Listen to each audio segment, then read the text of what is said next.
Ce que le monde nous envoie n'est pas nécessairement votre choix, mais ce que vous en faites est entièrement votre choix. Les autres font ce qu'ils veulent, mais c'est votre réaction qui cause la souffrance. Il n'y a pas de moyen de réparer un hier, mais vous pouvez créer un demain.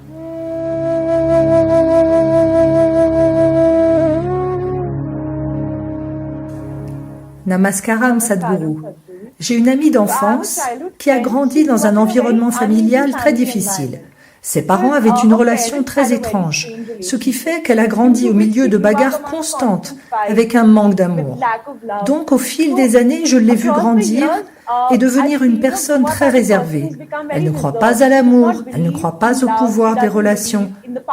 Alors comment peut-on ne pas laisser de telles relations toxiques avoir un impact aussi négatif sur nous dans la vie ?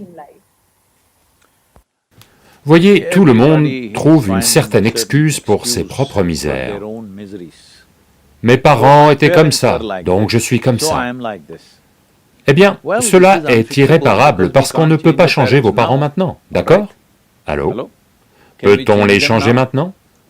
Donc, vous devez comprendre cela, en particulier si vous avez traversé des situations difficiles dans la vie, ou des situations horribles dans la vie, disons. N'est-il pas important que vous deveniez plus sage plus tôt que les autres? Plus tôt que les autres qui ont grandi dans le confort, qui ne savent pas ce que c'est, de voir ces choses. N'est-ce pas extrêmement important que vous deveniez plus sage? Non, au lieu de ça, vous choisissez de vous aussi devenir misérable, parce que eux étaient misérables.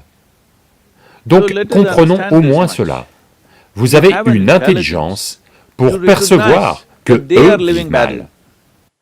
Comment se fait-il que vous n'ayez pas une intelligence pour percevoir que vous vivez mal là tout de suite? Et vous n'avez même pas l'intégrité fondamentale pour voir que, si je vis mal, c'est moi qui crée cela. Parce que il peut y avoir des tas de situations. Pour chacun d'entre nous, il y a des situations. À vrai dire, plus vous essayez de faire dans le monde, plus vous devrez faire face à des tas de situations affreuses, que ça vous plaise ou non, d'accord? Maintenant, comme vous êtes confronté à des situations affreuses, allez-vous vous aussi devenir affreux? Ou vous allez utiliser cela comme du fumier pour vous épanouir et devenir une fleur merveilleuse? C'est un choix que vous avez. Donc tout ce qui nous fait du mal, tout ce qui d'une manière ou d'une autre est négatif dans une situation donnée, est-ce que vous allez devenir sage ou devenir meurtri est votre choix. Ne cherchez pas de situation idéale, car il n'y a pas d'endroit comme ça. Il n'y a pas d'endroit comme ça. Où que vous alliez, il se passera toujours quelque chose qui, selon vous, est négatif. Est-ce négatif ou pas? Je ne veux pas porter de jugement, mais dans un lieu donné, vous pensez qu'il y a du négatif. Tout un tas de gens qui ont postulé pour entrer dans un institut comme votre ISB, ils pensent tous, si j'entre à l'ISB, c'est le paradis. Mais je suis sûr qu'il y a beaucoup de gens dans votre institut qui pensent que c'est l'endroit le plus horrible, plein de politique, plein d'absurdités, plein de si. N'y a-t-il pas des gens comme ça? Allô? Je suis sûr qu'ils sont là. Ne devenez pas l'un d'entre eux. Parce que, en chaque lieu, il y a des problèmes, d'accord? Là où il y a deux personnes, il y a un problème. La façon dont on gère ces problèmes dépend de, sommes-nous dans un état de réponse consciente à ces problèmes? Ou sommes-nous dans des réactions compulsives à ces problèmes? C'est cela qui détermine la façon dont on se conduit. C'est devenu un syndrome dans le monde entier, parce qu'ils ont tous lu un peu de Freud, un peu de Maslow, un peu de tous ces trucs psychiatriques européens. Et tout le monde est psychiatre. Comme mes parents étaient ça, je suis comme ça. Allons. Où est votre intelligence? Si vos parents étaient comme ça, vous devez faire le serment de ne jamais, jamais être comme ça. Allô? Oui ou non? Si vos parents ont si mal vécu, si c'est vrai, je ne sais même pas s'ils ont mal vécu ou pas. C'est sa perception de la chose, d'accord? On ne sait pas comment ils ont vécu. Mais en se fiant à ce qu'elle dit, en supposant que ce soit vrai, s'ils ont mal vécu, n'est-ce pas votre affaire de veiller à ne jamais, jamais commettre les mêmes erreurs que celles qu'ils commettent dans leur vie? N'est-ce pas ce dont l'intelligence humaine est capable? Ou bien l'intelligence humaine est comme... Vous savez, ils étudient les rats et font toutes sortes de conclusions sur les êtres humains aujourd'hui. Tout un tas d'expériences concernant les êtres humains sont faites sur les rongeurs. On examine le comportement des rongeurs et les gens disent « Oh, les êtres humains sont comme ci, comme ça ». N'est-ce pas triste? Pour la créature la plus évoluée de cette planète? Je veux que vous compreniez. Pour vous faire arriver à ce niveau d'intelligence, ça a pris des millions d'années de travail évolutif. Pour vous amener là, au sommet de l'évolution sur cette planète. Donc, étant le sommet de l'évolution, est-ce qu'on montre qu'on est au sommet du monde? Le montre-t-on? Non, on veut s'asseoir sur la tête de quelqu'un d'autre et penser que c'est le sommet. Non, nous sommes déjà au sommet du monde en tant qu'être humain, n'est-ce pas? Mais regardez la façon dont on se comporte tout le temps à se plaindre d'une chose ou d'une autre. Comprenons ceci.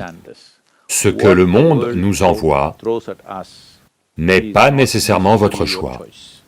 Mais ce que vous en faites est entièrement votre choix. Oui, ce que vous en faites est entièrement votre choix.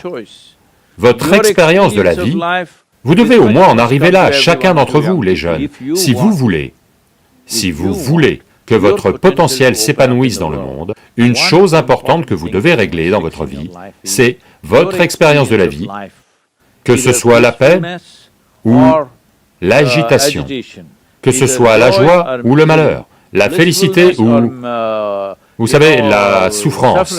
Quelle qu'elle soit, votre expérience est entièrement fabriquée par vous. Les autres font ce qu'ils veulent, ils font leur propre film. C'est votre réaction à cela qui vous cause ces expériences. Là maintenant, si je vous insulte, je ne vais pas le faire, je vous le dis juste, Marie-Lou. Disons que je vous insulte. L'insulte est dans ma bouche. Ce n'est pas une balle, elle ne vient pas vous frapper, mais c'est votre réaction qui provoque la souffrance, n'est-ce pas? Disons que je vous insulte gentiment en tamoul, ou telugu, ou kannada.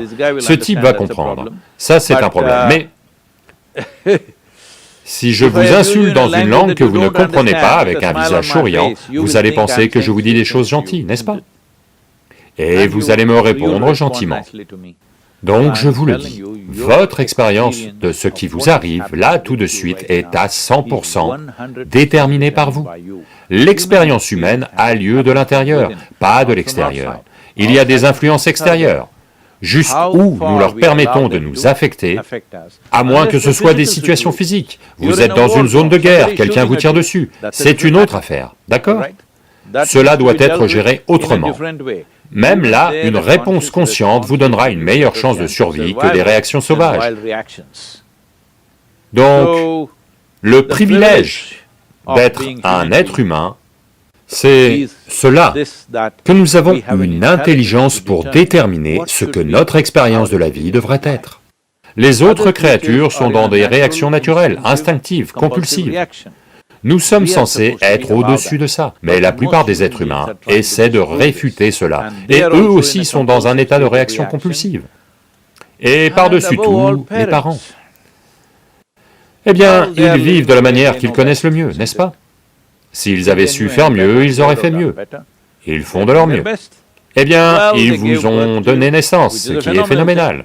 Peut-être pas volontairement, mais ils vous ont donné naissance d'une manière ou d'une autre. Et ils vous ont donné suffisamment de nourriture et d'éducation et de bêtises, tout ce dont vous aviez besoin et vous ont amené à ce niveau. Maintenant, ne regardez pas indéfiniment dans le rétroviseur. Ils vous ont élevé, vous êtes devenu un adulte, vous avez survécu, d'accord? Beaucoup d'enfants meurent prématurément, les parents n'étant pas en mesure de subvenir à leurs besoins. Des millions d'enfants meurent dans le monde parce que les parents ne sont pas en mesure de subvenir aux besoins des enfants qu'ils mettent au monde.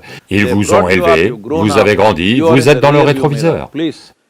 S'il vous plaît, laissez le rétroviseur et regardez devant vous, car vous ne pouvez pas réparer votre passé. Il n'y a aucun moyen de réparer un hier, mais vous pouvez créer un demain. À nous de jouer.